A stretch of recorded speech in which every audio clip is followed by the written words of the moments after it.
ప్రభునందు ప్రియమైన దేవుని వారలారా, ఈరోజు ఏ సంఘం చూసినా వాయిద్యం లేని సంఘం లేదు, మన చర్చి తప్ప. కనీసం కంజరన్న ఉంటుంది కదా. వాయిద్యాల హోరు మరి చుట్టుపక్కల వారికి హోరెత్తించే విధంగా క్రైస్తవులు కేకలే కాదు, వాళ్ళు వాయిద్యాలు కూడా వాయిస్తారు, భయంకరమైన రణగణ ధ్వని చేస్తారు అనే ఒక అపవాదు కానీ లేదా ఒక విషయం కానీ సమాజంలో ఉంది.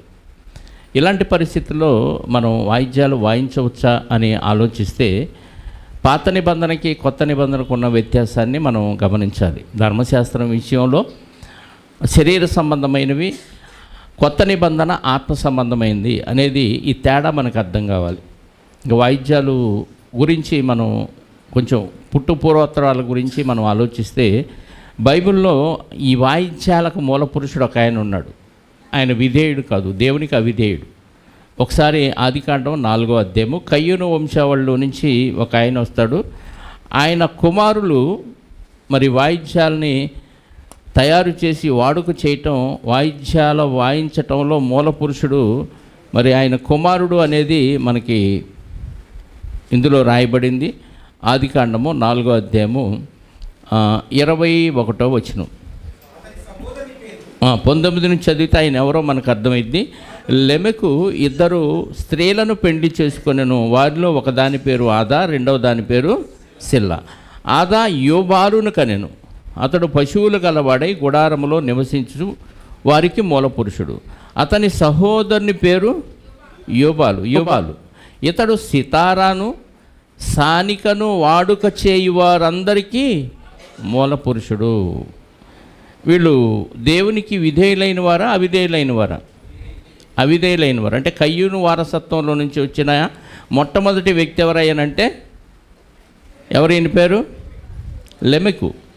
2 భార్యల ముద్దుల భర్త. స్టార్టింగ్ ఈయనే 2 భార్యలను పెళ్లి చేసుకున్న మొట్టమొదటి వ్యక్తి చరిత్రలో బైబిల్లో ఇతనే. ఇతని కుమారుడు 2 భార్యలు కదా, 2 భార్యలో ఒక ఆమె పేరు ఆదా. ఇద్దరిని ఆదా చేసింది. యూబాలు ఏం చేశాడంట? సితారాను సానికను వాడుక చేయి వారందరికీ మూల పురుషుడు. చాలండి.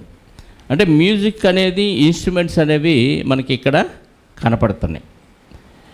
ఇలా మనం బైబిల్లో ఇంకా ముందుకు వెళితే ఇన్స్ట్రుమెంట్స్ వాయించిన వారు ఉన్నారు, కానీ దేవుని కొరకు వాయిద్యాలను కనిపెట్టి వాయించిన సందర్భం మాత్రం ఖచ్చితంగా దావీదు గారి నుంచే స్టార్ట్ అయింది. దావీదు గారికి ముందు దేవుని పని కొరకు వాయిద్యాలని వాయించిన వారు అరుదు. అంటే ఇశ్రాయేలీలు ప్రయాణంలో ఉన్నప్పుడు కొంత జరిగినాయి, కానీ ఈ బోరలు ఊదారు. కానీ ఈ కొత్త వాయిద్యాలను కనిపెట్టి వాయిద్యానికి ప్రాధాన్యతనిచ్చి గాయకులను ఏర్పాటు చేసిన ఘనత మాత్రం ఖచ్చితంగా దావీదు గారికే దక్కింది. ఎందుకంటే ఆయన ఆ గొర్రెలను కాసుకుంటూ పిల్లను గ్రోవిని సానికను ఉపయోగించి మరి ఎంతో ప్రాక్టీస్ కలిగి ఉన్న వ్యక్తి. సౌలు గారు మొట్టమొదటి రాజు అయిన ఇశ్రాయేలుకి సౌలు గారు రాజు అయితే, ఆ రాజుకి పరిశుద్ధాత్మ వెళ్ళిపోయి దురాత్మ వచ్చినప్పుడల్లా దాన్ని వెళ్ళగొట్టడానికి ఎవరిని పిలుచుకొచ్చారు?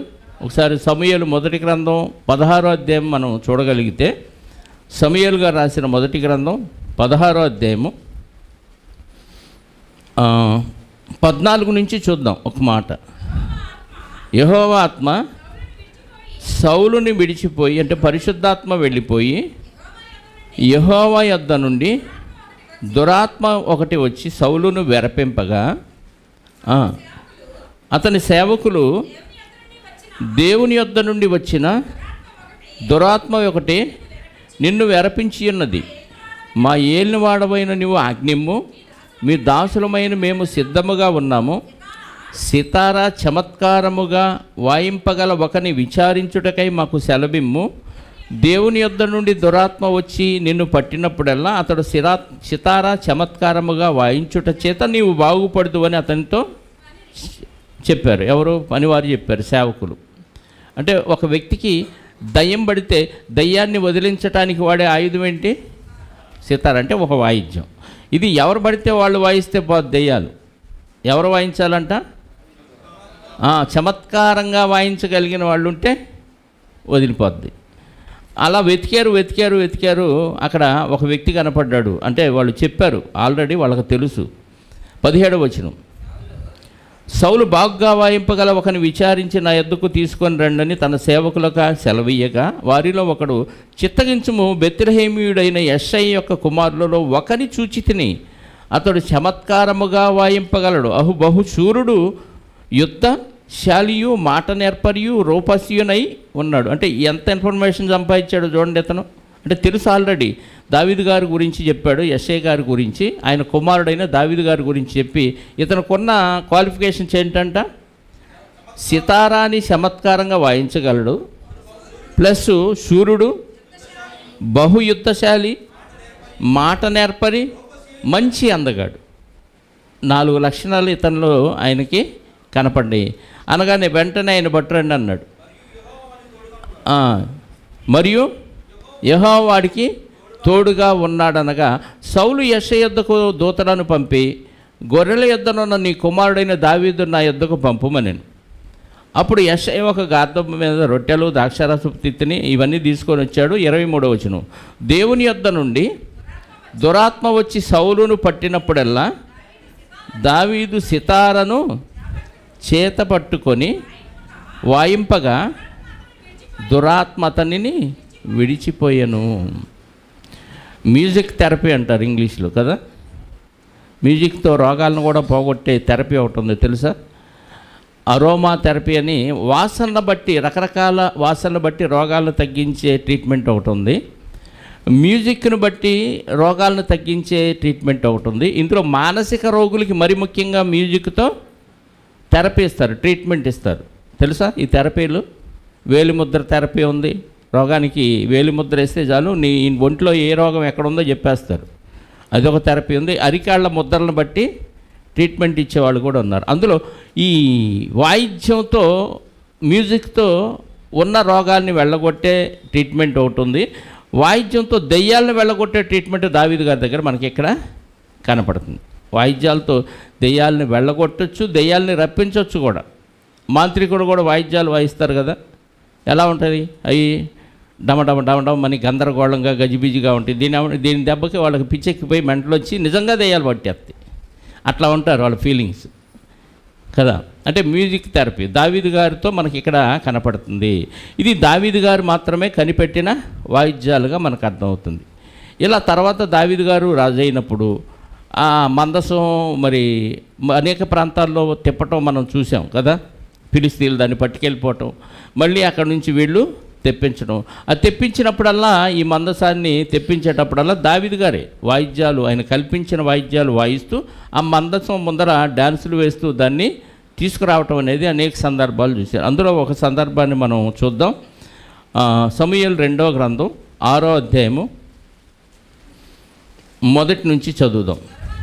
సమూయేలు గారు రాసిన 2వ గ్రంథం 6వ అధ్యాయము 1వ వచనం నుండి. తరువాత దావీదు ఇశ్రాయేలీలలో 30,000 మంది శూరులను సమకూర్చుకొని బయలుదేరి కెరూబుల మధ్య నివసించు సైన్యములకు అధిపతి యెహోవాను తన నామము పెట్టబడిన దేవుని మందసమును అక్కడ నుండి తీసుకొని వచ్చుటకై తన యుద్ధనున్న వారందరితో కూడా బయలా యెహూదాలో నుండి ప్రయాణమయ్యను. వారు దేవుని మందసమును కొత్త బండి మీద ఎక్కించి గిబియాలో ఉన్న అబీనాదాబు యొక్క ఇంటిలో నుండి తీసుకొని రాగా, అబీనాదాబు కుమారులకు ఉజ్జియాయును అహ్యోయును ఆ కొత్త బండిని తోలిరి. దేవుని మందసము గల ఆ బండి గిబియాలో అబీనాదాబు ఇంట నుండి తీసుకొని రాగా, అహ్యో దాని ముందర నడిచెను. దావీదు ఇశ్రాయేలులందరూ సరళపు వృక్షపు కర్రతో చేయబడిన నానా విధములైన సితారాలను, స్వరమండలములను వాయించుచు యెహోవా సన్నిధిని నాట్యమాడుచుండిరి. ఏం చేశారు? తంబుర కూడా ఉందా?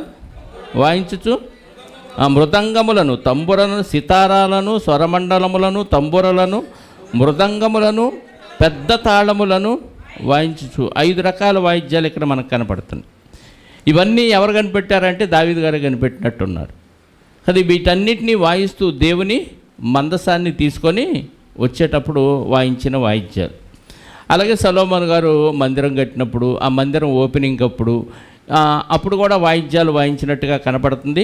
వీటన్నిటికీ ముందు దావీదు గారు ఆ వాయిద్యాలన్నీ కనిపెట్టి, దావీదు గారు ఉన్న కాలంలోనే మరి ఈ మందిరంలో పాటలు పాడటానికి కానీ, గానం చేయటానికి కానీ, దేవుని స్తుతించటానికి కానీ కొంతమందిని అపాయింట్ చేశారు. దినవృత్తాంతాల గ్రంథంలో ఆ విషయాలన్నీ మనకి రాయబడి ఉంటాయి. ఒకసారి ఆ విషయాన్ని చూద్దాం. మొదటి గ్రంథం, దినవృత్తాంతాల మొదటి గ్రంథం 16వ అధ్యాయము 42వ వచనం ఒకటి చూద్దాం ముందు.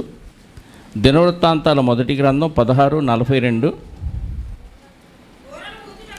బోరలు ఊదుటకును తాళములను వాయించుటకును దేవుని గూర్చి పాడదగిన గీతములను వాయిద్యములతో వినిపించుటకును వీరిలో నుండి హేమాను యెదూతూనును అతడు నియమించను, మరియు యెదూతూను కుమారులు అతడు ద్వారపాలకులుగా నియమించను. తరువాత జనులందరూ తమ తమ ఇండ్లకు వెళ్ళిపోయిరి. ఇక్కడ కొంతమందిని అపాయింట్ చేసినట్టుగా ఉంది. దేనికోసం? వాళ్ళు దేవుని గురించి పాడదగిన గీతములు పాడుచు వాద్యముతో వినిపించుటకును, పాట పాడుతూ వాద్యముతో వినిపించుటకును, గీతములను వాయిద్యములతో వినిపించుటకును వీరిలో నుండి హేమాను యెదూతూను అతడు నియమించను. 23వ అధ్యాయం, అదే దినవృత్తాంతాల మొదటి గ్రంథం 23వ అధ్యాయము 5వ వచనం ఒకటి చదువుదాం. ఎంతమందిని నియమించారు? 4,000 మంది ద్వారపాలకులుగా నియమింపబడిరి. మరి 4,000 మంది స్తుతి చేయు నిమిత్తమై దావీదు చేయించిన వాయిద్య విశేషములతో యెహోవాను స్తుతించువారుగా నియమింపబడిరి. వాళ్ళ పేర్లంతా లిస్టు కింద ఇచ్చాడు. ఎన్ని వేల మంది? ఏమంటే 4,000 మంది వాయిద్యాలు వాయిస్తూ దేవుణ్ణి స్తుతిస్తుంటే ఎలా ఉంటుంది? ఎన్ని సౌండ్ బాక్సులు పెట్టినా ఆ సౌండు సరిపోదు, తక్కువే అవుతుంది. 4,000 మంది దావీదు గారు కల్పించిన వాయిద్యాలు వాయిస్తూ దేవుణ్ణి ఏం చేస్తున్నారంట? స్తుతిస్తూ ఉన్నారు. 25వ అధ్యాయం మొదటి వచనం. మరియు దావీదును సైన్యాధిపతులను ఆసాపు హేమాను యెదూతూను అనువారి కుమారుల్లో కొందరిని సేవ నిమిత్తం ప్రత్యేకపరిచి సితారాలను స్వరమండలములను తాళములను వాయించుచు ప్రకటించున్నట్లుగా నియమించిరి. ఇదంతా మనం చదివితే ఎవరెవరిని దేనికి నియమించాడు అనేది మనకు అర్థమవుతూ ఉంటుంది. 2వ గ్రంథం, దినవృత్తాంతాల 2వ గ్రంథం 5వ అధ్యాయం 11వ వచనం నుండి. దినవృత్తాంతముల 2వ గ్రంథం 5వ అధ్యాయము 11 నుంచి. యాజకులు పరిశుద్ధ స్థలము నుండి బయలుదేరి వచ్చినప్పుడు అతడు కూడి ఉన్న యాజకులందరూ తమ వంతులు చూడకుండా తమ్మును తాము ప్రతిష్ఠించుకొనిరి. ఆసాపు హేమాను యెదూతూను సంబంధమైన వారి కుమారులను సహోదరులకు సంబంధులకు పాఠకులైన లేవీయులందరూ సన్నపు నార వస్త్రములు ధరించుకొని తాళములను తంబురలను సితారాలను చేతబట్టుకొని బలిపీఠమునకు తూర్పు తట్టున నిలిచిరి. వారితో కూడా బోర్ల ఊదు యాజకులు 120 మంది నిలిచిరి. బోరలు ఊదువారు పాఠకులను ఏకస్వరముతో యెహోవాకు కృతజ్ఞతాస్తుతులు చెల్లించుచు గానము చేయగా యాజకులు పరిశుద్ధ స్థలములో నుండి బయలు వెళ్ళి ఆ బోరలతోనూ తాళములతోనూ వాయిద్యములతోనూ కలిసి స్వరమెత్తి యెహోవా దయాళుడు, ఆయన కృప నిరంతరముండునని స్తోత్రము చేసిరి. అప్పుడు ఒక మేఘము యెహోవా మందిరము నిండా నిండెను. యెహోవా తేజస్సు దేవుని మందిరము నిండుకొనగా సేవకులు యాజకులు ఆ మేఘమున్న చోట నిలువలేక పోయిరి. అంటే అంత గొప్పగా అన్ని వాయిద్యాలతో వాళ్ళు ఏం చేశారు? దేవుణ్ణి స్తుతించినట్టుగా ఉంది. ఆ తర్వాత మందిరం ప్రతిష్ఠ అయినప్పుడు, మందిరం ప్రతిష్టప్పుడు కూడా స్తుతించారు. 2వ దినవృత్తాంతాల గ్రంథం 7వ అధ్యాయం మొదటి నుంచి చూద్దాం కొన్ని మాటలు. సొలొమోను తాను చేయు ప్రార్థన ముగించినప్పుడు అగ్ని ఆకాశం నుండి దహన బలులు ఇతరమైన బలులు దహించెను. యెహోవా తేజస్సు మందిరము నిండెను. యెహోవా తేజస్సుతో మందిరము నిండినందున యాజకులు అందులో ప్రవేశించలేక యుండిరి. అగ్నియు యెహోవా తేజస్సు మందిరం మీదకి దిగగా చూచి ఇశ్రాయేలందరూ సాష్టాంగ నమస్కారము చేసి యెహోవా దయాళుడు, ఆయన కృప నిరంతరముండునని చెప్పి ఆయనను ఆరాధించి స్తుతించిరి. రాజును జనులందరూ యెహోవా ఎదుట బలులు అర్పించిరి. రాజైన సొలొమోను 22,000 పశువులు 1,20,000 గొర్రెలను బలులుగా అర్పించెను. యాజకులు తమ తమ సేవాధర్మములలో నిలుచుచుండగను లేవీయులు యెహోవా కృప నిరంతరము నిలుచుచున్నదని వారి చేత ఆయన స్తుతించుటకై రాజైన దావీదు కల్పించిన యెహోవా గీతములను పాడుచు వాయిద్యములను వాయించుచు నిలుచుండగను. యాజకులు వారికి ఎదురుగా నిలిచి బోరలు ఊదుచుండగను. ఇశ్రాయేలందరూ నిలిచి ఉండగను. రాజును జనులందరూ కూడి దేవుని మందిరమును ప్రతిష్ఠించిరి. మందిర ప్రతిష్ఠ రోజు కూడా ఏం జరిగింది? బలులు అర్పించి వాటితో పాటు వాయిద్యాలు వాయించినట్టుగా మనకు కనపడుతుంది. ఇంకా చూద్దాం 29వ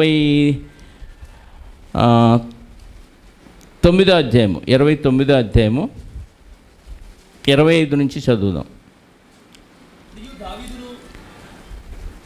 అన్నీ వద్దురండి. 25 నుంచి. మరియు దావీదునకు దీర్ఘాయుష్యున గాదును ప్రవక్త అయిన నాతాను చేసిన నిర్ణయం చొప్పున యెహోవా మందిరములో తాళములను స్వరమండలములను సితారాలను వాయించుటక అతడు లేవీలను ఏర్పాటు చేశాను. అలాగూ జరగవలనని యెహోవా తన ప్రవక్తల ద్వారా ఆజ్ఞాపించి ఉండెను. ఏమన్నాడు ఇక్కడ? సితారాలను వాయించుటకై అతడు లేవీలను ఏర్పాటు చేసిన. అలాగూ జరగవలనని యెహోవా తన ప్రవక్తల ద్వారా ఆజ్ఞాపించి ఉండెను. దావీదు చేయించిన వాయిద్యములను వాయించుటకు లేవీయులు బోరలు ఊదుటకు యాజకులు నియమించబడిరి. బలిపీఠం మీద దహన బలు అర్పించుటకు హిజ్కియా ఆజ్ఞాపించెను. అంటే ఇక్కడ మొత్తం ఇదంతా చదివితే స్తుతిగానం, దేవుణ్ణి స్తుతించడానికి బలు అర్పించిన సందర్భంలో వాయిద్యాలు వాయిస్తూ ఆరాధించడానికి ఈ కార్యక్రమం అంతా జరిగింది. అలాగ ప్రవక్తల ద్వారా దేవుడు ఆజ్ఞాపించాడు. ఎక్కడ ఆజ్ఞాపించాడనే ఆజ్ఞ అయితే ప్రత్యేకంగా లేదు, కానీ ఈ మాటను బట్టి మనకేమర్థం అవుతుంది చెప్పండి? ఏమర్థం అవుతుంది? దేవుడే ప్రవక్తల ద్వారా ఇలాంటి ఆజ్ఞ ఇచ్చాడనేది మనకు అర్థం అవుతుంది. 27 బలిపీఠం మీద దహన బలు అర్పించుచూడని హిజ్కియా ఆజ్ఞాపించాను. దహన బలి అర్పణ ఆరంభం మగుట తోడనే బోరలు ఊదుటతోనూ ఇశ్రాయేల్ రాజైన దావీదు చేయించిన వాయిద్యములు వాయించుటతోనూ యెహోవాకు స్తుతిగానము ఆరంభమయ్యను. ఓకే, అంతసేపును సర్వసమాజము ఆరాధించుచుండెను. గాయకుడు పాడుచుండిరి, బోరలు ఊదువారు నాదము చేయుచుండిరి. దహన బలి అర్పణ సమస్తమగు వరకు ఇది అంతయు జరుగుచుండెను. వారు అర్పించుట ముగించిన తరువాత రాజును అతనితో కూడున్న వారు అందరూ తలలు వంచి ఆరాధించిరి.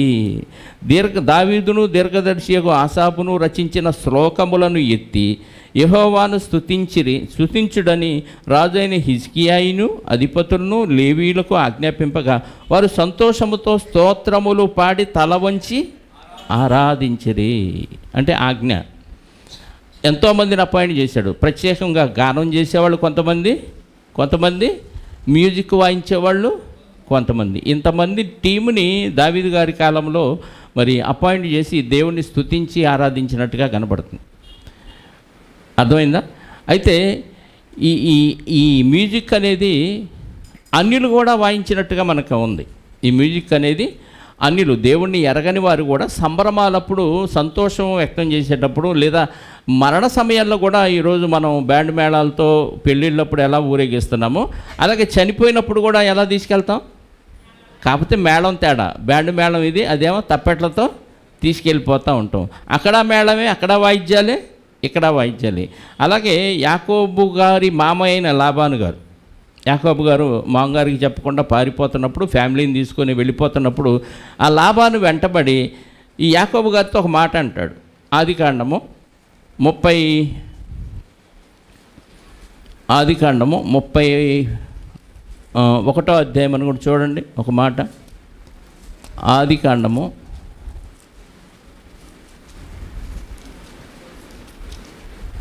లాబాను యాకోబు గారి వెంట పడి అక్కడ మాట పలుకుతారండి.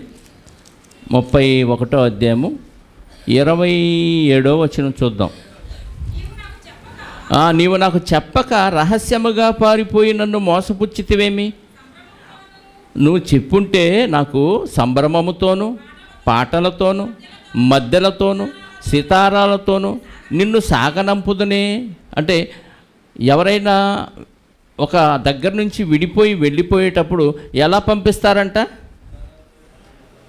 పాటలతో, మేళాలతో, సంభ్రమాలతో, వాయిద్యాలతో ఊరేగిస్తూ పంపిస్తారు. అంటే ఫేర్వెల్ అన్నమాట. ఇది అన్యుడు, ఈయన చేసింది అన్యుడు. యేసుక్రీస్తు వారు ఉన్న కాలంలో కూడా యేసుక్రీస్తు వారు ఒక అమ్మాయిని తిరిగి లేపటానికి వెళ్ళినప్పుడు అక్కడ వాళ్ళు చేసే గొల్లు చూడండి ఒకసారి. మత్తయి సువార్త కదా, మత్తయి సువార్త. వాళ్ళు చేసిన ఆ గొల్లు ఒకసారి మనం చూడగలిగితే 9వ అధ్యాయము 23వ వచనం. మత్తయి సువార్త 9వ అధ్యాయము 23వ వచనం చదవండి. అంతలో యేసు ఆ అధికారి ఇంటికి వచ్చి పిల్లన గ్రోవులు వాయించు వారిని గొల్లు చేయుచు ఉండు జనసమూహమును చూచి, స్థలమీయుడి, ఈ చిన్నది నిద్రించుచున్నదే కానీ చనిపోలేదని వారితో చెప్పగా వారు ఆయనను అపహసించిరి. ఆల్రెడీ చనిపోయింది ఏమో. అక్కడ ఏం చేస్తున్నారు అందరూ వచ్చి?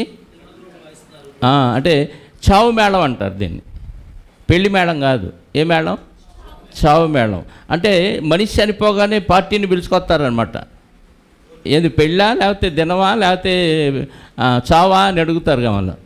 మాకు చనిపోయారని అనగానే దానికి తగ్గ వాయిద్యాలు తీసుకొచ్చి వాయిస్తారు. యేసుక్రీస్తు వారు వచ్చినప్పుడు వాళ్ళు వాయిస్తున్నారు. పక్కకి వెళ్ళంటారు అంటే అమ్మాయి నిద్రపోతుందిరా బాబు చచ్చిపోలేదంటే వాళ్ళు ఎగతాళి చేశారంట యేసుక్రీస్తు వారిని. వాళ్ళు ఏం చేశారంట? అపహసించారు, అంటే ఎగతాళి చేశారు. అంటే అన్యులు ఇలా చేస్తారు. ఏదన్నా సందర్భానుసారంగా బ్యాండ్ మేళాలు వాయిస్తారు. అంటే శుభకార్యానికి కావచ్చు లేదా అశుభకార్యానికి కావచ్చు. కానీ ఇక్కడ దావీదు గారు దేవుని కొరకు మాత్రమే పాత నిబంధనలో వాయిద్యాలు వాయించినట్టుగా మనకి అర్థమవుతుంది. ఇప్పుడు ఇది పాత నిబంధన. ఇప్పుడు పాత నిబంధన శరీర సంబంధమైన పద్ధతులన్నీ కొత్త నిబంధనలోకి వచ్చినాయా రాలేదా అని అంటే రాలేదు. పాత నిబంధనలో శరీర సంబంధమైన ఆచారాలు సంప్రదాయాలు ఏవైతే ఉన్నాయో విధి రూపకమైన ఆజ్ఞలు కలిగిన ధర్మశాస్త్రాన్ని యేసుక్రీస్తు వారు ఏం చేశారు?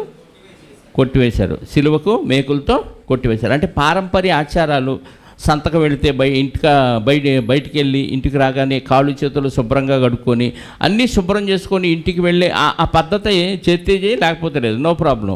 నీ హృదయం శుద్ధిగా ఉందా లేదా అనేది కొత్త నిబంధన.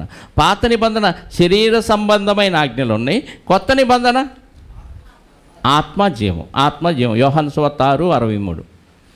కొత్త నిబంధన ఏమై ఉంది? ఆత్మకు జీవానికి సంబంధించిన మాటలు. ఇవి శరీర సంబంధమైన మాటలు కావు. యేసుక్రీస్తు వారి అన్నీ ఆత్మకు జీవానికి సంబంధించిన మాటలు.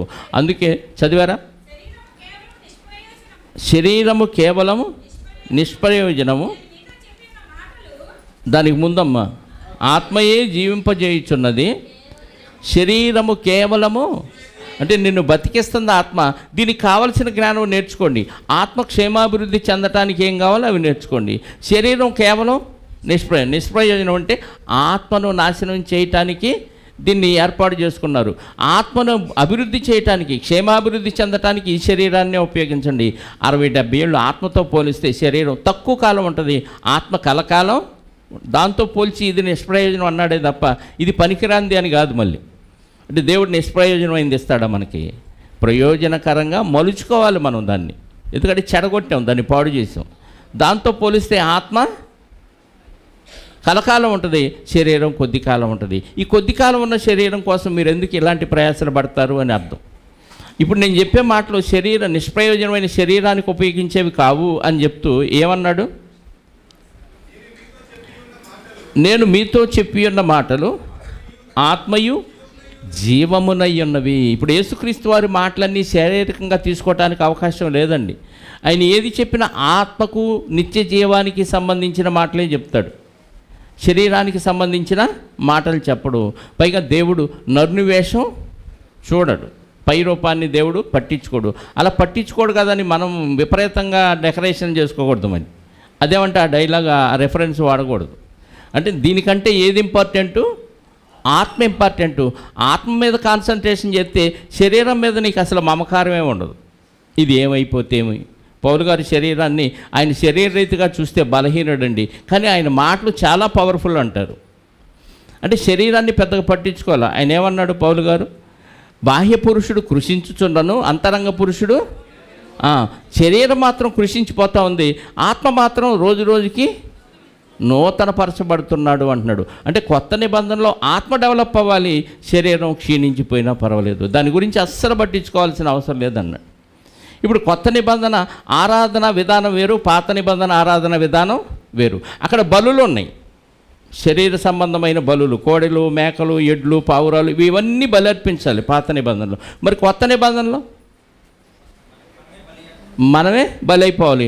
ఆల్రెడీ మనందరి కొరకు మనం అర్పించాల్సిన బలులు ఏమి లేకుండా యేసుక్రీస్తు వారే పస్కా పశువుగా బలైపోయాడు. ఆయన బలైపోయాడు కాబట్టి మనని ఇవ్వాల్సిన బలి అయితే ఏమీ లేదు, కానీ ఆత్మలో దేవుని కోసం బలి తేవాలి, శరీరాలను కాదు. శరీరంలో నివసిస్తున్న ఆత్మ రక్షించబడే విధంగా మనం బలైపోయినా పర్లేదు, మనం ఆత్మలో రక్షించే పనిలో మనం కొత్త నిబంధనలో ప్రయాసపడాలి. శరీర సంబంధమైన వాటి కోసం అంత ప్రయాసపడాల్సిన అవసరం లేదు. అందుకే ఇప్పుడు ఆరాధన విధానంలో కొత్త నిబంధనలు ఏమన్నాడు అందరికీ తెలిసిందే. 4:24 యోహాను సువార్త 4:24 ఏమన్నాడు? దేవుడు ఆత్మ గనుక ఆయనను ఆరాధించువారు ఆత్మతోనూ సత్యముతోనూ ఆరాధింపవలెను అనెను. దేవుడిని ఆరాధించేవాళ్ళు ఎలా ఆరాధించాలి? ఆత్మతోనూ సత్యముతోనూ ఆర్కెస్ట్రాతోనూ. ఉందా? చెప్పాలి. ఆత్మతో సత్యముతో. ఆత్మ అంటే మనమే ఆత్మలం. ఆత్మ ఏ ఆత్మతో కలిసి దేవుడిని ఆరాధించాలి? పరిశుద్ధాత్మతో సత్యమైన నేనే మార్గము సత్యము, యేసుక్రీస్తు వారే సత్యం.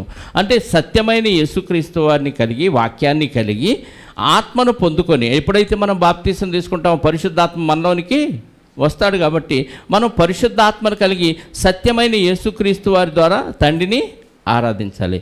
ఇందులో ఇంకెలాంటి ఆయుధాలు, ఎలాంటి ఇన్స్ట్రుమెంట్స్ మనకు కనపట్టలేదు. అయితే పాత నిబంధనలో మరి వాయిద్యాలు వాయించారు కాబట్టి ఇక్కడ కొత్త నిబంధనలో కూడా వాయిద్యాలు వాయించవచ్చు అనే ఆలోచనతో కొంతమంది వాయించకూడదని, కొంతమంది వాయించవచ్చు అని మరి ఇలా సతమతం అయిపోతూ ఎవరిష్టం వచ్చినట్టుగా వాళ్ళు చేస్తున్నారు. దీని అంతటికీ కారణం ఏంటంటే బైబిల్లో ఉన్న 2 రెఫరెన్స్లు. ఒకసారి ఆ రెఫరెన్స్లు ఏంటో చూద్దాం. ఎఫెసీ పత్రిక 5వ అధ్యాయము, ఎఫెసీలకు రాసిన పత్రిక 5వ అధ్యాయము 19వ వచనం.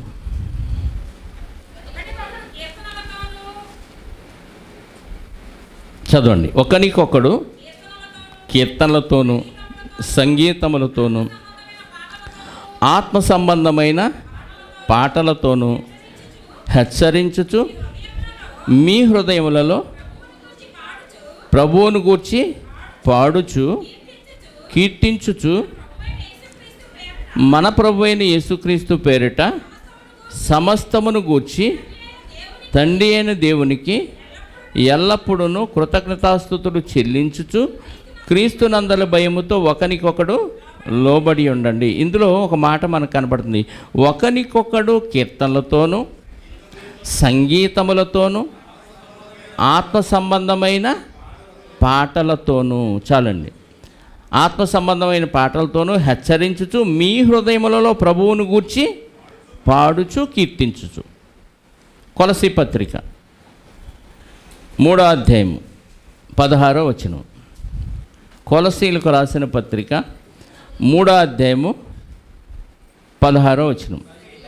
సంగీతములతోనూ కీర్తనలతోనూ ఆత్మ సంబంధమైన పద్యములతోనూ ఒకనికొకడు బోధించుచు బుద్ధి చెప్పుచు కృపాసహితముగా మీ హృదయములలో దేవుని గూర్చి గానము చేయుచు సమస్త విధములైన జ్ఞానముతో క్రీస్తు వాక్యము మీలో సమృద్ధిగా నివసింపనీయుడి. ఇక్కడ కూడా సేమ్ అదే ఎఫ్ఎస్సీలో ఏదైతే చదువుకున్నామో దగ్గరగా ఇది కూడా అలాగే ఉంది. ఇందులో సంగీతం అని ఉందా లేదా? ఉంది. కాబట్టి కొత్త నిబంధనలో మ్యూజిక్ వాయించవచ్చా వాయించకూడదు? చెప్పాలి. ఉందా లేదా? ఉందా లేదా చెప్పాలి. ఉంది కదా.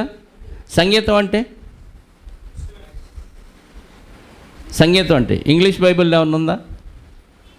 ఇంగ్లీష్ బైబిల్లో ఏమన్నా చూసారు ఎవరన్నా? సంగీతములతో అంటే సంగీతములంటే మనకు తెలిసింది ఆర్కెస్ట్రా కదా, మ్యూజికల్ ఇన్స్ట్రుమెంట్స్ అంతే కదా. కానీ మనకి తెలియకుండానే తెలిసిన విషయం ఒకటి ఉంది, గాత్ర సంగీతం కూడా ఉంది. ఇప్పుడు ఏ సంగీతం అనుకోవాలి అక్కడ? సంగీతం అన్నాడే తప్ప వాయిద్య సంగీతమా గాత్ర సంగీతమా? ఏ సంగీతం తీసుకోవాలి చెప్పాలి. గాత్ర సంగీతం అంటే కీర్తనల గ్రంథం ఒకసారి వెళ్దాం, కీర్తన గ్రంథానికి వెళదాం.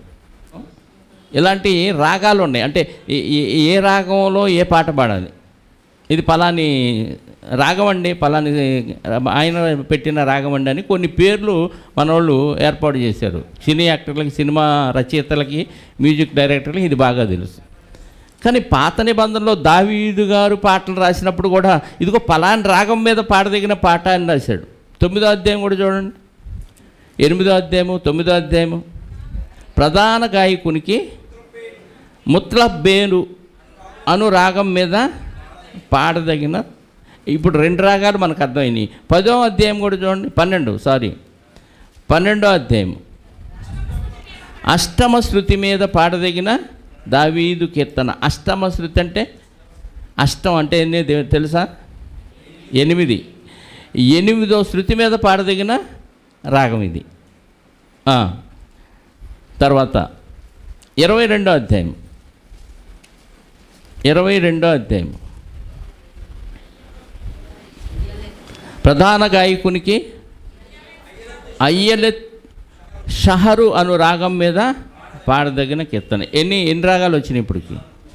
4 రాగాలు వచ్చినాయి. 45వ అధ్యాయం. 45వ అధ్యాయం. 45వ అధ్యాయం.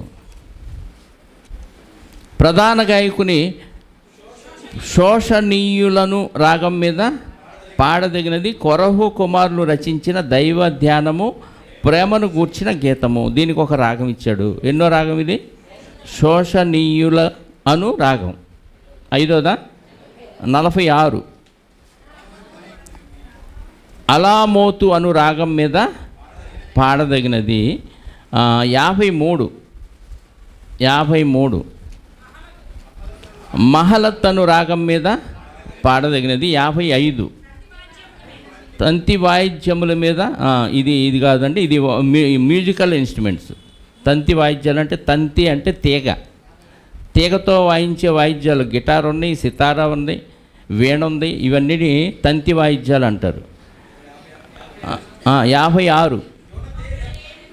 ఇదేం పేరు?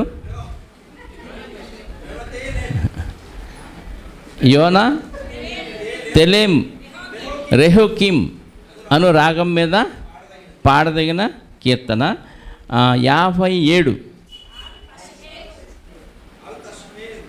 ఆల్తషేరు అను రాగం మీద పాడదగినది 58 కూడా అదే రాగం. 59 అదే రాగం. 60 శోషనే దూతు మీద పాడదగిన రాగం. 61 62 తంతి వాయిద్యాలు కదా. 62 యదూతూను అను రాగం మీద పాడదగినది. అలాగే 69 67 కూడా చూడండి, తంతి వాయిద్యాలు కాదు. 69 శోషనీయులను రాగం మీద పాడదగినది.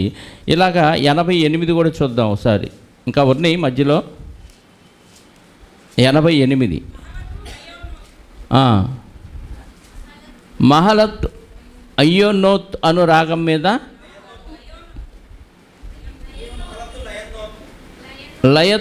లయన్నోత్తు, మహలక్తు లయన్నోతు అని రాగం మీద పాడదగినది.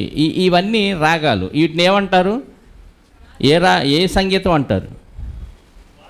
గాత్ర సంగీతం, ఓకల్ మ్యూజిక్ అంటారు. అంటే స్వరపేటికతో పాడే సంగీతంతో కలిసి, స్వరపేటికతో సంగీతంతో కలిసి పాడేది. సంగీతం తెలియనోడు పాట పాడమంటే పాడతాం, అక్కడ విన్నది జ్ఞాపకం పెట్టుకొని పాడతాం. కొంతమందికి రాగాలు రావు సరిగా, ఏదో మొత్తానికి పాట అయితే పాడేస్తారు. అదే ఆ మ్యూజిక్ నేర్చుకున్నారనుకో, ఏ రాగం ఎలా తీయాలి, ఎలా ఆపాలి, ఎంత దీర్ఘం తీయాలి అనేది నేర్చుకున్నాం అనుకోండి, ట్రైనింగ్ పొందాం అనుకోండి, అప్పుడు ఎలా పాడతారు? చక్కగా అదే రాగం మీద పాడతాం. ఇక్కడ సంగీతములు అన్నాడు, అంతే కదా. మరి వోకల్ మ్యూజిక్ లేదా గాత్ర సంగీతం ఎందుకు తీసుకోవాలి, మ్యూజిక్ ఎందుకు తీసుకోకూడదు అనే డౌట్ వచ్చింది. సంగీతం అని ఉంది కాబట్టి మ్యూజిక్ ఎందుకు తీసుకోకూడదు, గాత్రం ఎందుకు తీసుకోవాలంటే గాత్రం కంపల్సరీ. ఎందుకు గాత్రం కంపల్సరీ? హెబ్రీ పత్రిక 13:15, హెబ్రీ పత్రిక 13:15.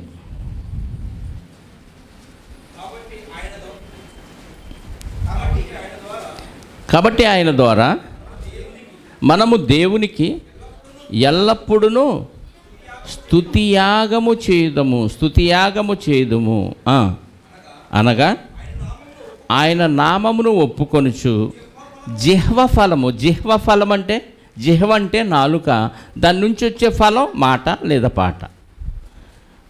దేవునికి స్తుతియాగం అంటే అర్థం ఏంటంటే జిహ్వ ఫలం అర్పించాలి. ఇదిగో 6 మొదలు పెట్టుకున్నాం, 6:30 దాకా మనం ఏం చేస్తున్నాం చెప్పాలి? నాలుకతో దేవుణ్ణి స్తుతియాగం చేస్తున్నాం, అంటే నోటితో పాట పాడుతున్నాం. అందులో పాల్గొనలేని వారు దేవునికి జిహ్వ ఫలం అర్పించట్లేదని అర్థం. నేను బయట రోడ్డు మీద నడుస్తా పాడుకుంటానంటే అదేడో పిచ్చోడు అనుకుంటారు అక్కడ పాడితే కదా. సంఘం అంతా కలిసి ఇక్కడ పాడుకుంటే దేవునికి మహిమ వచ్చింది, అంటే దేవునికి ఘనత వచ్చింది. దేవునికి మహిమ ఘనత మన ద్వారా స్తుతియాగం అంటున్నాడు. స్తుతియాగం అనగా ఏందంట అక్కడ? ఆయన నామమును ఒప్పుకొనుచు జిహ్వ ఫలం, నాలుకతో వచ్చే ఫలమే నీ మాట, నీ పాట, ఇది అర్పించాలి. కాబట్టి వోకల్ మ్యూజిక్ అంటే గాత్ర సంగీతంగా మనం తీసుకోవాలని కొత్త నిబంధనలో ఉంది. లేదండి మ్యూజిక్ కూడా వాయించినట్టుగా ఉంది అని అంటే మరి ఎక్కడ కొత్త నిబంధనలో అపోస్తులు కానీ, యేసుక్రీస్తు వారు కానీ, ఎక్కడ పౌలు గారు కానీ, ఎక్కడ ఇన్స్ట్రుమెంట్స్ ఒక్కటి కూడా వాయించినట్టుగా మనకు కనపడలే. యేసుక్రీస్తు వారు చివరి పస్కా విందు భుజించి వాళ్ళు ఎక్కడికి వెళ్తారు? ప్రార్థన చేసుకోవటానికి. 26వ అధ్యాయం మత్తయి సువార్త 30వ వచనం. మత్తయి సువార్త 26వ అధ్యాయం 30వ వచనం. అంతటా వారు కీర్తన పాడి ఒలీవ కొండకు వెళ్ళిరి. ఏం పాడారు? కీర్తన పాడారు, అంతే.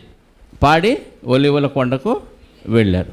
అలాగే అపోస్తలుడైన పౌలు గారిని అరెస్ట్ చేసి జైల్లో పెడతారు. మధ్యరాత్రి వేళ పౌలు శీల ఏం చేస్తారు? అపోస్తల కార్యాలు 16వ అధ్యాయం 25వ వచనం. అయితే మధ్యరాత్రి వేళ పౌలును శీలయు దేవునికి ప్రార్థించుచు కీర్తనలు పాడుచుండిరి. అక్కడ కూడా కీర్తనలో వాళ్ళ కాళ్ళకి చేతులకి ఏముంది? బిగించేశారు, బొండ వేసి బిగించేశారు. కాబట్టి అసలు చేతులు కాళ్ళు ఆడే పరిస్థితి లేదు. అయినా నోరు ఖాళీగా ఉంది కాబట్టి నోటితో జిహ్వ ఫలం అర్పించారు. అంటే ఏం చేశారు? కీర్తనలు పాడారు. కీర్తనలు ఏముంది? కీర్తనలు ఏముంది? సువార్త ఉంది, దేవుని మాట ఉంది. ఆ మాట వీళ్ళు కీర్తన ద్వారా పాడినప్పుడు అక్కడ ఉన్న ఖైదీలందరూ విన్నారు. వెంటనే అందరూ మారిపోయారు. వాళ్ళందరూ మారిపోయారు. ఆ మాటలు విని ఖైదీలందరూ మారిపోయారు. జైలు గోడలు బద్దలైపోయినా, సంఖ్యలు తెగిపోయినా ఎవడు పారిపోవాల. అంటే ఆ కీర్తనలో ఏమర్థమైంది? వాళ్ళకి సువార్త అర్థమైంది, బోధ అర్థమైంది, బోధ కలిగింది. అందుకే ఈరోజు ఈ వచనాన్ని కొంచెం జాగ్రత్తగా మనం ఆలోచిస్తే, కొలసీ పత్రిక 3వ అధ్యాయము 16వ వచనాన్ని మనం కొంచెం జాగ్రత్తగా ఆలోచిద్దాం. ఒకనికి ఒకడు అని ఉందా అక్కడ? బోర్డు కూడా ఒకసారి చూడండి, బోర్డు మీద ఒకసారి చూడండి. సంగీతములతోనూ కీర్తనలతోనూ ఆత్మ సంబంధమైన పద్యములతోనూ ఒకనికి ఒకడు. ఎఫెసీ 5:19 చూడండి, స్టార్టింగ్లోనే మాట ఉంది. ఒకనికి ఒకడు కీర్తనలతోనూ సంగీతములతోనూ ఆత్మ సంబంధమైన పాటలతోనూ హెచ్చరించుచు మీ హృదయములలో ప్రభువును గూర్చి పాడుచు కీర్తించుచు మన ప్రభు అయిన యేసుక్రీస్తు పేరిట. చాలమ్మ. ఒకనికొకడు. ఎవరు వీళ్ళు? పరిశుద్ధుల పాపుల? పరిశుద్ధులు. పరిశుద్ధులు ఏం చేయాలంట సంఘంలో? చెప్పాలి. ఒకనికొకడు కీర్తనలతో ఏం చేయాలి? కీర్తనలతో పాడాలి, ఆ కీర్తనలతో కీర్తించాలి, కీర్తనలతో మీ హృదయంలో గానం చేయాలి, కీర్తనలతో హెచ్చరించాలి, కీర్తనలతో బోధించాలి, కీర్తనలతో బుద్ధి చెప్పుకోవాలి. అంటే ఒక పాటలో కీర్తన నువ్వు పాడావంటే కీర్తనలు ఏమేమి ఉండాలి? కీర్తనలు ఏమేమి ఉండాలి? దేవుని మాటలు ఉండాలి. ఆ మాటల్లో ఏమేమి కార్యక్రమాలు జరగాలి అంటే సంఘములో కీర్తనలతో పాడాలి, కీర్తనలతో దేవుని మాటలు రాగం తీసి పాడాలి, ప్లస్ మీ హృదయాల్లో గానం చేయాలి, కీర్తి రావాలి, దేవునికి కీర్తి రావాలి. కీర్తనలో దేవునికి కీర్తించాలి అంటే ఆ మాటలు అర్థమైతే కీర్తి వచ్చింది. ఇవన్నీ ఒకనికొకడు అన్నాడు చూడండి, కామను. ఒకనికి ఒకడు. నేను పాడుతుంటే ఆ పాటలో మీకు ఏం కలగాలి? బోధ కలగాలి. ఆ పాటలో బోధ కలగాలి, హెచ్చరిక కలగాలి, బుద్ధి కూడా రావాలి. ఒకనికొకడు అంటే నేను పాడుతుంటే మీకు బుద్ధి కావాలి, మీరు పాడుతుంటే నాకు బుద్ధి రావాలి. నేను పాడుతుంటే మీకు హెచ్చరిక రావాలి, మీరు పాడుతుంటే నాకు హెచ్చరిక రావాలి. మీరు పాడుతుంటే నాకు ఏం కావాలి? ఇంకోటి బోధ కలగాలి. నేను పాడుతుంటే మీకు కూడా బోధ కలగాలి. అంటే దేవుని కీర్తనలో కానీ, పద్యాల్లో కానీ, పాటల్లో కానీ ఏముండాలంటే దేవుని మాటలు ఉండాలి. ఈ మాట మనల్ని హెచ్చరిక చేసిద్ది, మనకు బోధించిద్ది, మనకు బుద్ధి చెప్పిద్ది. ఈ మాట ద్వారా దేవునికి కీర్తి కలగాలి. ఈ మాట ద్వారా మన హృదయంలో దేవుని ఏముంది అక్కడ? గానం చేయాలి. ఈ మాటల ద్వారా మన హృదయాల్లో దేవుణ్ణి గానం చేయాలి. ఇవన్నీ మాట ద్వారా జరిగిద్దా, మ్యూజిక్ ద్వారా జరిగిద్దా? అక్కడ మనం కీర్తనలతోనూ అన్నాడు. రెండో పాయింట్ సంగీతములతోనూ అన్నాడు. సంగీతాలు కాసేపు పెడదాం. తర్వాత ఏమన్నాడు? ఆత్మ సంబంధమైన పాటలతోనూ పద్యాలతోనూ. ఆత్మ సంబంధమైన పాటలతో పద్యాలు అంటే పాటల్లో కీర్తనలు ఒకటి, పద్యాలు ఒకటి, పాటలు ఒకటి కదా. పాటలకి రాగం ఒకలాగా ఉంటుంది, కీర్తనలకు రాగం ఒకలాగా ఉంటుంది, పద్యాలకు రాగం ఇంకా దీర్ఘం ఉంటుంది పద్యం అంటే కదా. అంటే పాటలోనే రాగాల్లో తేడా వస్తే అది కీర్తన అయింది, పాట అయింది, పద్యం అయింది. ఇన్ని వ్యత్యాసాలు ఉన్నాయి. ఇవన్నీ స్వరంతో చేసేవా కాదా? స్వరంతోనే చేసే. ఇప్పుడు పాటల ద్వారా, పద్యాల ద్వారా, మనం ఆత్మ సంబంధమైన పాటల ద్వారా, పద్యాల ద్వారా నోటితో పలుకుతుంటే ఇవన్నీ ఏం జరగాలి? ఇటుపక్క ఏ కార్యక్రమాలు జరగాలి? దేవునికి కీర్తి కలగాలి, మన హృదయంలో పాడాలి, హెచ్చరిక జరగాలి, ఇంకా బుద్ధి చెప్పాలి, బోధ కలగాలి. ఇది పాట ద్వారా, పద్యము ద్వారా, కీర్తనల ద్వారా జరిగిద్ది తప్ప మ్యూజిక్ ద్వారా ఇవన్నీ జరుగుతాయా? మ్యూజిక్ అనేది ఒక నిర్జీవమైన వస్తువు, అంతే కదా. నువ్వో నేనో దాన్ని తాకిన విధంగా అది స్వరాన్ని వినిపించింది. అది ఏ వస్తువు అయితే దానికి మనం ఏదైతే పెట్టామో ఆ స్వరమే వినపడింది. అంటే నిర్జీవ వస్తువుని మనం మీటితే వచ్చే స్వరం అది. దానివల్ల ఆ స్వరం వలన బోధ ఏమన్నా కలిగిద్దా? ఆ స్వరం వలన మీకు హెచ్చరిక ఏమన్నా వచ్చిద్దా? ఆ స్వరం వలన మీకు బోధ ఏమన్నా కలిగిద్దా? ఆ స్వరం వల్ల దేవునికి కీర్తి ఏమన్నా వచ్చిద్దా? చెప్పాలి. ఒకళ్ళు మ్యూజికల్ ఇన్స్ట్రుమెంట్ సంగీతములతోనూ అన్నాడు కదా. ఎఫెసీ పత్రిక, కొలస్సీ పత్రికలో మ్యూజిక్ గురించే రాశాడండి. సంగీతం అంటే మ్యూజిక్కే కదా, ఆర్కెస్ట్రానే కదా. ఆర్కెస్ట్రా పెడితే తప్పేంటి, అక్కడ వాక్యం ఉంది కదా అని మనం అనుకుంటే, ఒకవేళ ఆర్కెస్ట్రా వలన ఇవన్నీ జరుగుతాయా? చెప్పండి, జరుగుతాయా జరగవా? ఆర్కెస్ట్రా వలన ఏం జరిగిద్దంటే కాస్త వినసొంపుగా, మనకు ఆహ్లాదకరంగా కాస్త వినటానికి శ్రావ్యంగా ఉండే విధంగా వాయిస్తే కాస్త ఆసక్తి పెరగవచ్చు కదా. దానివల్ల మ్యూజిక్ థెరపీ అని ఇందా చెప్పాం కదా, దావీదు గారు వాయిస్తే ఏమైంది, సౌలు గారికి ఉన్న దెయ్యం వదిలిపోయింది. అంటే మ్యూజిక్ థెరపీ. మ్యూజిక్తో పిచ్చెక్కించవచ్చు, మ్యూజిక్తో ఏడిపించవచ్చు, మ్యూజిక్తో గుండెలాగిపోయే విధంగా కూడా చేయొచ్చు. మొన్న డీజే బాక్సులు పెడితే ఆ ఊరిగింపులకి చాలామంది హార్ట్ అటాక్ వచ్చి చచ్చిపోయారంట. దీనికి కారణం మ్యూజిక్కేగా. బేస్ బాక్సులు పెట్టి దబా దబా అదిరితే ఇదిగో ఇళ్ళకుండా కిటికీ అద్దాలు కూడా బయలిపోయే అవకాశం ఉంది. మ్యూజిక్తో రకరకాల కార్యక్రమాలు చేయొచ్చు, కానీ ఇవి చేయలేం.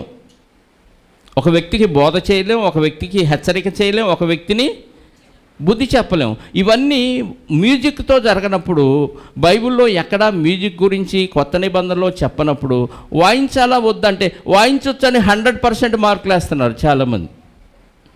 పోనీ వాయించవచ్చు అంటానికి ఇంకేమన్నా ఉన్నాయా మనకు ఆధారాలు? చెప్పండి, ఇంకేమన్నా ఉన్నాయా?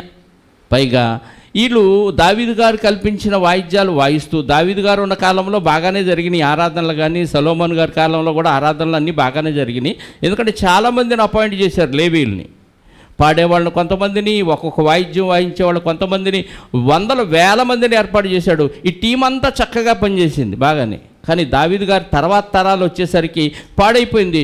ఏదో నామకార్థంగా అలా కొట్టేవాళ్ళు కొడుతున్నారు. ఇప్పుడు కూడా మనం మీటింగులు పెట్టి ఆర్కెస్ట్రా వాళ్ళని పిలిచామనుకోండి, పాటలు పాడినని చెప్పి దబదబ వాయిస్తారు, పక్కెళ్ళి బీడీ తాగుతారు. వాక్యం అప్పుడు ఉండరు వాళ్ళు. చాలామందిని చూశారో లేదు మీరు. పైగా వాళ్ళ కాన్సన్ట్రేషన్ అంతా మ్యూజిక్లో, ఎవడు పాడుతున్నా వీడు ఏ తాళం ఏ రాగం మీద పాడుతున్నాడని ఆ రాగం మీద ఉంటుందే తప్ప వాక్యం మీద అస్సలు వాళ్ళ కాన్సన్ట్రేషన్ ఉండదు. ఎవరైనా మ్యూజిక్ నేర్చుకుంటా అని నా దగ్గరకు వచ్చి అడిగితే, వద్దు బాబు నీ వాక్యానికి దూరం అవుతావు, ముందు వాక్యం నేర్చుకో అంటాను. మనసంతా ఎవరు పాడినా వీడు బుర్ర దేనికి వెళ్ళిపోద్ది, మనసులోనే దరువేసుకుంటూ ఉంటాడు, ఏ తాళం ఏ రాగం అని లెక్కలేసుకుంటూ ఉంటాడు. విరక్తి కలిగింది, దేవుడికి విరక్తి కలిగి ఆయన పలికిన మాట ఒకటి చూడండి. ఆమోసు గ్రంథం 6వ అధ్యాయం, ఆమోసు గ్రంథం 6వ అధ్యాయము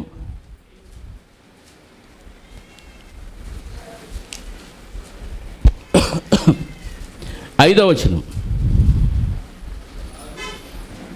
6:5 స్వరమండలముతో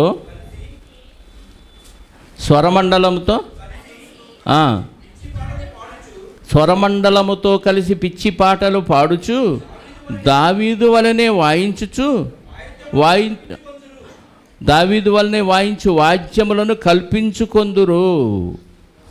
ఆయన లాంటి వాయిద్యాలు కల్పించుకుంటారంట మనుషులు, కానీ అవి పిచ్చి పాటలంట.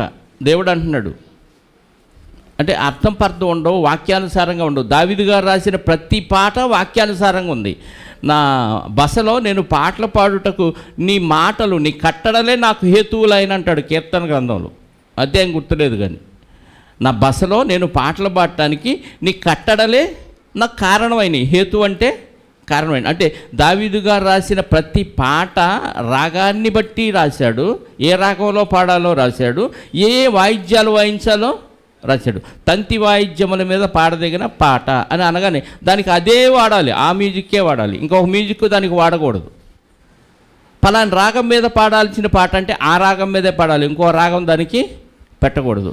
దావీదు గారు వాక్యానుసారంగా రాశారు. ఖచ్చితమైన గాత్ర సంగీతం, వాయిద్య సంగీతాన్ని జోడించి మరి దేవుణ్ణి మహింపరిచారు. కానీ కొత్త నిబంధనకు వచ్చేసరికి అసలు మ్యూజిక్ ప్రసక్తే మనకి ఎక్కడా కనపట్లేదండి. ఎవరు అపోస్తులు కానీ పౌలు గారు కానీ ఇంకెవరో శిష్యులు వాయించిన దాఖలైతే మనకు బైబిల్లో కనపడలేదు. పైగా దేవుడు విసిగిపోయాడు ఈ వాయిద్యాలతో. అందుకే దావీదులాగా పిచ్చి పాటలు పాడుతూ ఆయన కల్పించిన వాయిద్యాలు కల్పించుకున్నారు మీరని చెప్తున్నాడు. 5వ అధ్యాయం కూడా చూడండి, ఒక మాట ఉంది అక్కడ కూడా. 5వ అధ్యాయము 23వ వచనం. వీళ్ళు నామకార్థంగా భక్తిని చాటిస్తున్నారు. బలులు అర్పించిన, అమావాస్య దినాలు, పండుగ దినాలు అర్పించిన, వీళ్ళ పరిస్థితి అలాగే మారిపోయింది, ఇశ్రాయేల్ పరిస్థితి. అందుకే దేవుడు ఏమంటున్నాడో చూడండి, మీ పాటల ధ్వని నా యొద్ద నుండి తొలగనీయండి, మీ స్వరమండలము నాదము వినుట నాకు మనస్సు లేదు అంటున్నాడు. పాటలతో నా దగ్గర నుంచి తీసేయండి, మీ స్వరమండలాన్ని వినటం కూడా, నాదం వినటం కూడా నాకు మనస్సు లేదు అంటున్నాడు. అంటే అంత విసిగిపోయాడు దేవుడు, అందుకేనేమో మరి తెలియదు, కానీ కొత్త నిబంధనలో ఎక్కడ మ్యూజిక్ గురించిన ఒక్క విషయం కూడా చెప్పలేదు. ఒకళ్ళ సంగీతములతోనూ అని అన్నట్టుగా మ్యూజిక్ అని మనం అనుకుంటే, ఇది ఈ కార్యక్రమాలన్నీ ఆ మ్యూజిక్ ఈ కార్యక్రమాలు చేయగలదా? ఏది చేయలేదు. మరి చేయలేనప్పుడు ఎందుకు? అలాని మ్యూజిక్ వాయిస్తే పాపం అన్నాడా? పోని చెప్పాలి, మ్యూజిక్ వాయిస్తే పాపం అన్నాడా? అది కూడా చెప్పలేదు. దేవుడు చెప్పలేదు కాబట్టి వాయించవచ్చా వాయించకూడదా చెప్పాలి. ఇప్పుడు మ్యూజిక్ అయితే కొత్త నిబంధనలు ఎక్కడా లేదు. మరి పోనీ వాయిస్తే పాపం అని ఏమన్నా చెప్పాడా? బైబిల్లో ఎవరు వాయించిన సందర్భం కొత్త నిబంధనలు అయితే కనపడలేదు. వాయిస్తే పాపం అన్నాడంటే అది కూడా లేదు. దేవుడు చెప్పలేదు కాబట్టి మన ఇష్టం అన్నాడా? కొన్ని అలాగే వదిలేశాడు దేవుడు. చెప్పలేదు కాబట్టి దేవుని నామానికి అవమానం వచ్చే విధంగా నువ్వేది చేసినా పాపమే. దేవునికి అపకీర్తి వచ్చే విధంగా నువ్వేది చేసినా పాపమే. అది అయిద్ది. అది దేవుడు సైలెంట్గా ఉన్నప్పుడు మనం వైలెంట్ అవ్వకూడదు. అలాని నువ్వు వాయించితే ఇబ్బంది అంటే మరి అక్కడ ఆజ్ఞ అయితే ఏమీ కొత్త నిబంధనలు. పాత నిబంధనలో దావీదు గారికి ఏం చేశాడంట? ఖచ్చితంగా ప్రవక్తల ద్వారా ఆజ్ఞ ఇచ్చాడు. మరి కొత్త నిబంధనలో ఆజ్ఞ ఏది? కొత్త నిబంధనల ఆజ్ఞ అయితే లేదు. అలానే మా ఇష్టం అండి అంటారా? స్తుతి ఆరాధన పేరుతో సంఘాల్లో ఎంత గందరగోళం నెలకొంది ఈరోజు చెప్పండి. ఆ పాటలో బోధ తెలియట్లేదు, హెచ్చరిక తెలియట్లేదు, ఇంకా బుద్ధి చెప్పుకోవటం తెలియట్లేదు, ఆత్మ సంబంధంగా హృదయ సంబంధంగా సంతోషం వాళ్ళకి తెలియట్లా. ఈ హోరు ఎక్కువైపోయింది. నీ స్వరం అందరూ కలిసి పాడుతున్నారు. ఆ పాటల్లో ఒకరికొకరు ఏం చేసుకోవాలంట? ఒకరికొకరు హెచ్చరించుకోవాలి, ఒకరికొకరు బోధించుకోవాలి, ఒకరికొకరు బుద్ధి చెప్పుకోవాలి, ఒకరికొకరు కీర్తనలతో తర్వాత హృదయ సంబంధమైన సంతోషాన్ని అనుభవించాలి. ఇవన్నీ మాటలు, పాటలు, పద్యాలు, కీర్తన ద్వారా జరిగిద్దే తప్ప ఆర్కెస్ట్రా ద్వారా ఏమీ జరగదు. మరి జరగనప్పుడు వాయించినా వాయించకపోయినా ప్రాబ్లమే లేదు. వాయించవచ్చు అని ఖచ్చితంగా చెప్పకూడదు. మళ్ళీ ఈ కీర్తన, ఈ సంగీతం అనేది దానికే ఇచ్చాడండి అని అంటే అక్షర తప్పు, అది ఖచ్చితంగా తప్పు. ఎందుకంటే ఇక్కడ జిహ్వాఫలం అర్పించమన్నాడు తప్ప మ్యూజిక్ గురించి ఎక్కడ మన కొత్త నిబంధనలో లేదు. పైగా దేవుడే అసహించుకున్నాడు, మీ పాటలతోని మీ వాయిద్యాల ధ్వని నా దగ్గర నుంచి తొలగనియండి. అలానే పాటలు పాడొద్దంటే జిహ్వఫలం అర్పించమని మన కొత్త నిబంధనలో ఇచ్చాడు. ఎక్కువ మంది అన్యులే దీనికి ఎక్కువగా వాడినట్టు. ఇందాక యేసుక్రీస్తు వారి గురించి మాట్లాడుకున్నాం. ఆ అమ్మాయిని లేపటానికి వెళ్ళినప్పుడు ఏమైంది? అక్కడ గొల్లు చేస్తున్నారు. పిల్లల గొర్రెలు వాయించేవారు గొల్లు చేస్తున్నారు. అక్కడ లాబాను గారు సంబరాలతో మేళతాళాలతో వాటన్నిటితో నిన్ను సాగనంపుతాను కదా అంటున్నాడు. కానీ దేవుని కొరకు ఆ ఇన్స్ట్రుమెంట్స్ కల్పించి దేవునికి మహిమ వచ్చే విధంగా, కీర్తి వచ్చే విధంగా ఆరాధించి ఆ కార్యక్రమాలను నిర్వహించిన మహాగణుడు ఎవరయ్యా బైబిల్లో అంటే దావీదు గారు. ఎంతోమంది టీముని ఏర్పాటు చేశాడు దానికోసం. ఇక్కడ టీం ఏడుంది? ఏ సంఘంలో టీం ఉంది? ఒకళ్ళు ఉన్న ఆ టీము వాయిస్తారు, పక్క వెళ్ళిపోతారు. దేవుడిని మహింపరిచే పరిస్థితి లేదు. పైగా మనుషుల యొక్క స్వరాల కంటే ఏది హోరు ఎక్కువైపోద్ది? ఈ మ్యూజిక్ సౌండ్ ఎక్కువైపోతే ఈ పాటలో హెచ్చరిక ఉండదు, బోధ ఉండదు, ఇంకోటేంటి బుద్ధి చెప్పటం ఉండదు. ఇవన్నీ ఉండనప్పుడు వాయిద్యాలు ఉంటేవి లేకపోతేవండి. ఎందుకో దేవుడి దయ వల్ల మనమైతే వాటిని ఇంతవరకు ఎక్కడా ప్రవేశపెట్టలేదు. నాకు ఎందుకు ఇష్టం లేదంటే ఈ హోరు ఎక్కువైద్దని. ఎన్నో ఇన్స్ట్రుమెంట్స్ అవసరం లేదండి. ఒక్క కంజర తెచ్చి వాయించండి, మన అందరం కలిసి పాట పాడినా కంజర సౌండే ఎక్కువైద్ది తప్ప మనం ఏం పాడుతున్నామో మనకే తెలియదు. ట్రై చేసి చూడండి, ప్రాక్టికల్గా ట్రై చేసి చూడండి. అప్పుడు దేవుడు చెప్పింది రైటా రాంగా మనకు అర్థమైంది. కాబట్టి తుది నిర్ణయాన్ని మీకే విడిచిపెడుతూ ఈ మాటలు ముగిస్తున్నాను. ప్రార్థన చేసుకుందాం. పరిశుద్ధుడైన మా కన్న తండ్రి, మహోన్నతుడు, ఈ ఘనమైన శ్రేష్టమైన ఉన్నతమైన నామాన్ని బట్టి స్తోత్రాలు. కొన్ని విషయాలు మీరు బైబిల్లో స్పష్టంగా ఆజ్ఞగా వ్రాయించకపోయినా వాక్యాన్ని పరిశీలించి పరిశోధిస్తే కొన్ని విషయాలు మాకు అర్థమవుతున్నాయి నాయన. ఆత్మ సంబంధమైన సంగతులతో సరిచూస్తూ ఆత్మ నేర్పు మాటలతో మేము ఆలోచించడానికి మీరు ఇచ్చిన అవకాశాన్ని బట్టి స్తోత్రాలు. ఎంతోమంది అపార్థం చేసుకున్న విషయాన్ని మీ ఆత్మ సహాయంతో మాకు అర్థం చేయించిన విధానాన్ని బట్టి స్తోత్రాలు నాయన. ప్రతి విషయాన్ని క్రమంగా మర్యాదగా జరిగించమన్నారు. అల్లరితో కూడిన ఆటపాటలు సంఘంలో వద్దన్నారు.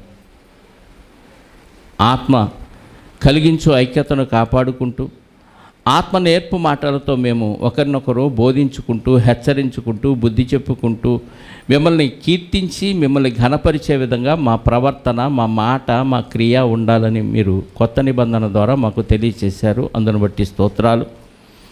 పాత నిబంధనలు అయితే మరి మీరైతే అంతకుముందైతే ఆజ్ఞ ఇవ్వలేదు, కానీ దావీదు గారి కాలంలో మాత్రమే మరి మిమ్మల్ని ఆరాధించడానికి వాయిద్యాలు మీరు ప్రవేశపెట్టడానికి అనుగ్రహించారు నాయన. అందును బట్టి స్తోత్రాలు. మరి కొత్త నిబంధన చట్ట ప్రకారంగా మేము ఆత్మతో సత్యముతోనే మిమ్మల్ని ఆరాధించాలని మీరు తెలియచేసిన మాటలను బట్టి కూడా మీకు స్తోత్రాలు చెల్లిస్తూ, దీన్ని ఎవరు అపార్థం చేసుకోకుండా ఆలోచించి సరైన నిర్ణయం తీసుకునే విధంగా వారి ఆలోచన విధానాన్ని మలచమని కోరుకుంటూ, వచ్చిన బిడ్డలందరిని బట్టి స్తోత్రాలు నాయన.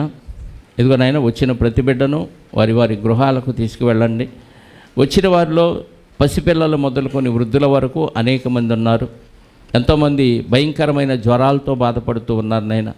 ఎక్కడ చూసినా టైఫాయిడ్తో పాటు డెంగ్యూ కూడా యాడ్ అయిందని ఈ కబురు వింటున్నాం. నిజంగా తండ్రి, వాతావరణంలో వచ్చిన మార్పులు బట్టి అందరి మీద ఈ జ్వరాలు దాడి చేస్తూ కుంగదీస్తూ ఉండగా మీ పిల్లలైన వారిని ప్రత్యేకంగా బలపరచండి. ఆ జ్వరం బాధ నుంచి విడుదల కలిగించి పూర్ణ స్వస్థతనిచ్చి మీ కార్యక్రమాలు నిర్వహించడానికి, మిమ్మల్ని స్తుతించి ఆరాధించి ఘనపరచడానికి, మీ పరిచర్య చేయటానికి, అనేకులకు మీ సువార్తను వినిపించడానికి కావలసిన శక్తిని, బలాన్ని, ఆరోగ్యాన్ని ప్రతి బిడ్డకు దయచేయండి.